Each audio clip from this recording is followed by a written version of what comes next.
Hi, this is Andre. This video is going to be looking into the Ableton import feature on the Bitwig 4 beta.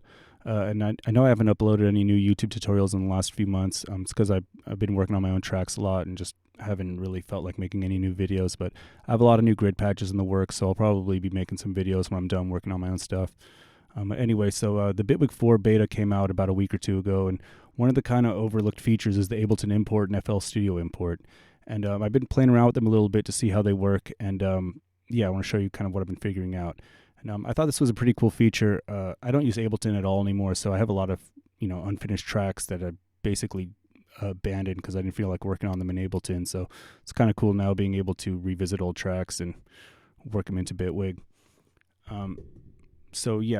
They're still developing this feature on the Bitwig 4 beta 1 version. It didn't copy over any of Ableton's native devices into Bitwig, and now it is copying them over on the beta 2 version, but it's not copying them over perfectly. It copies over some devices and others it doesn't, and it doesn't exactly copy over the settings. So I'll go into more detail and show you which ones it's copying, which ones it's not. And then the main thing you have to understand is how the routing works. So like which routings are copied, which routings are not copied. So let me show you how some of this stuff works. So here I have just a kind of basic little dub thing that I found on a hard drive from a couple years ago over here. I'll let you have a quick listen.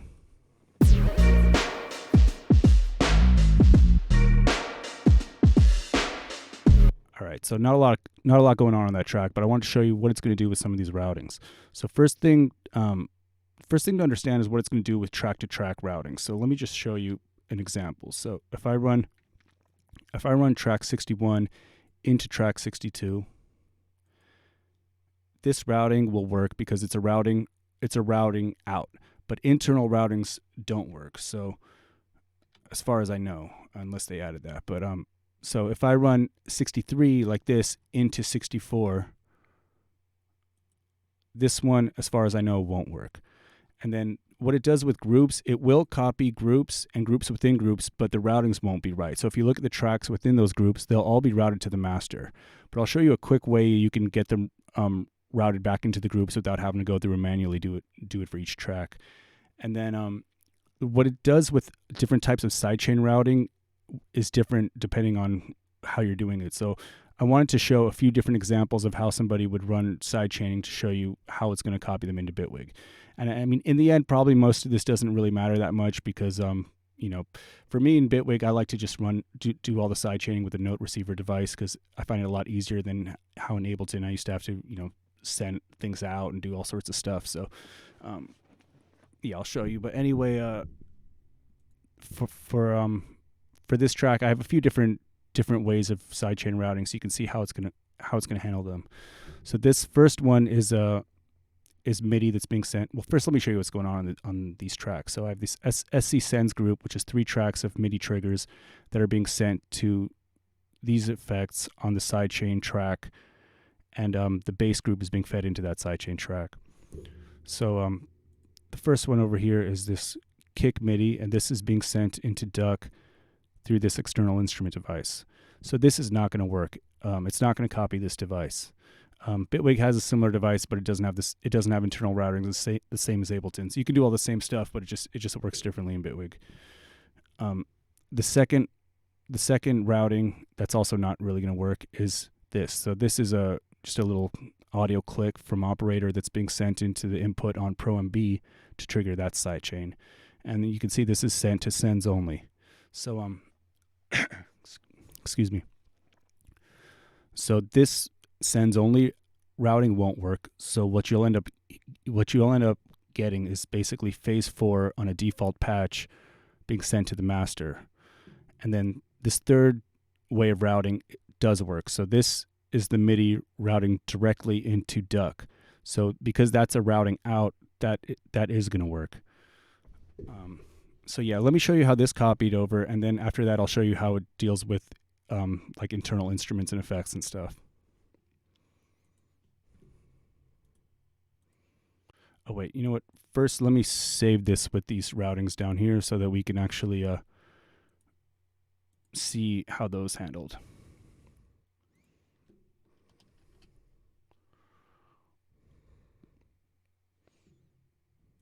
All right.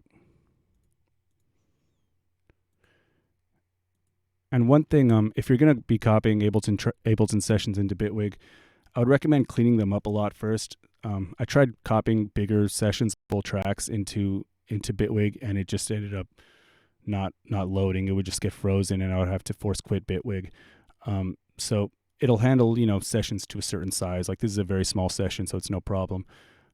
So I think if you have big sessions, I would recommend probably just saving each group as its own ALS file. So like save your drum group as an ALS file, your bass group, etc., and then compile them all together within Bitwig. Yeah, and then that should work better. So here's this track. It loaded in. I'll hit play. So there's already problems. So first thing, like I mentioned, this was the track that had the little click from operator that was being sent into Pro MB. So as you can see, it's being sent now to the master, and it's just a default phase 4 patch. It hasn't copied any of the settings over from operator. Let's see if maybe they add that later on another one. But if I want to do the same thing, basically I can just run this into Pro MB like that. And then so this one was the one that had the instrument or the external instrument device. So you can see that this didn't work. It just created a blank chain. And then this one is the one that was sent directly to Duck over there. So you'll be able to see that that did work. So this is the one that's being sent from that snare. So that worked. And so the way I like to do sidechain routing within Bitwig is with the note receiver device. So you can just put this right here before whatever device you're going to route it into. And now I can just send it from there. And then that's fine. And then, so see, let's see what it did with these. So you can see, well, Bitwig changed the numbering system, but like I was saying, that track that was 61 or whatever it was routed into 62. So you see that worked. Audio 9 is routed into 10. But with 11 and 12, you see they didn't work because that was a routing from. And then as for how it deals with groups, so let me show you what, like I was saying earlier, we have our groups within groups over here. I have my kick group and snare group within this drum group. But if you look at the tracks, they're being routed directly to the master. So one quick way you can fix that without having to individually route them is if you take the group and you take it outside of any groups, if you just simply ungroup it and regroup it, then you'll have all of the routings. So you can see now both of these tracks are being sent to this group, which I'll just call it kick group. And then we can just put it right back in here, and it'll automatically route into the drums. So yeah, if you're dealing with a small group like this, it's only 2 tracks. It's probably easier to just route them. But if it was a big group with a lot of tracks, then it's helpful to just automatically group them that way. Yeah, and so let me see what else should I show on here. I think that's basically it. So yeah, it copies all the VST plugins, no problem. It copies all the automation, no problem. As far as I know, it doesn't copy audio units. I mean, that's not an issue for me because I'm on Windows, and even when I was on Mac, I didn't use them. But what was I going to say? Yeah, so let me show you how it deals with some of Ableton's internal devices. Because yeah, this is new. Like I said, this just came out on the Bitwig 4 Beta 2 version, and it's not working very well yet. So like it's not really copying the parameters over. So here I have this kind of little thing I just threw together right before making this video just to demonstrate what it's going to do with each one of these types of instruments and effects. So this doesn't sound like anything. It's just for testing this out.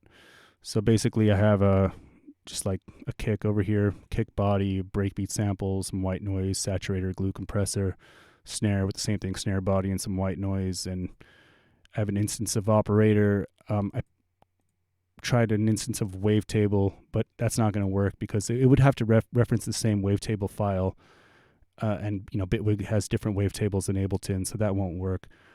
And then over here I just have a sample and sampler with some time stretching. So sampler does copy, but it doesn't copy if you have internal modulation. So I'll let you hear. So this is.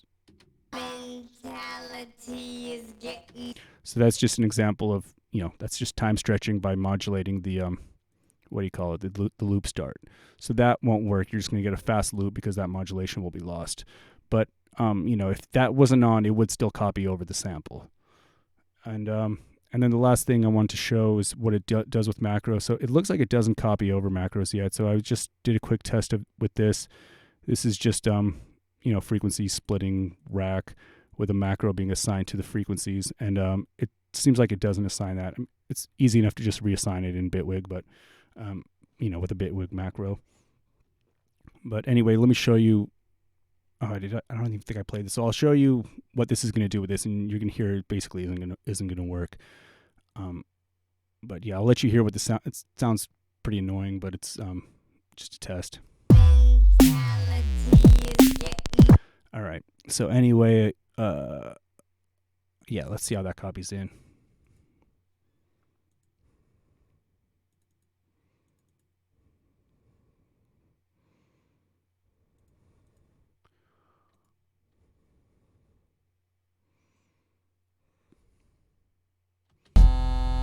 So as you can see, it didn't work, but it's kind of trying to work. So you can see it copied this instrument layer where I had an instrument rack in Ableton, and it replaced the instances of operator that I had with phase 4, but it hasn't copied any of the settings at all. They're just blank phase 4 patches.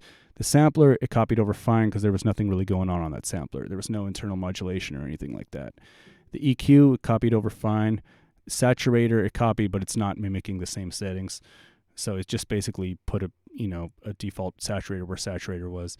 And then where I had glue, it put this compressor. I haven't really looked to see if it's kind of mimicked the settings or not, but I kind of doubt it's going to sound the same as Ableton's glue. And then, so you can see it just basically doesn't really work. And like this snare, I had a snare body and a white noise. So you can see they're both just default phase 4 patches. So and then you can see where I had wavetable, it just put a polymer, so it's not even on wavetable mode. So yeah, let's see what's going on in here. Nothing.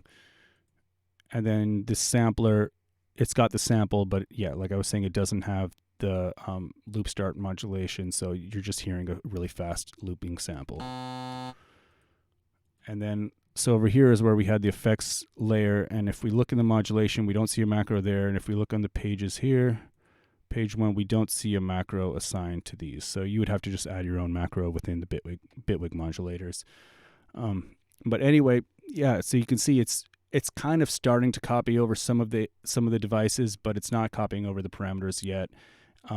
Theoretically, I feel like they should be able to. They could kind of mimic a lot of the same stuff.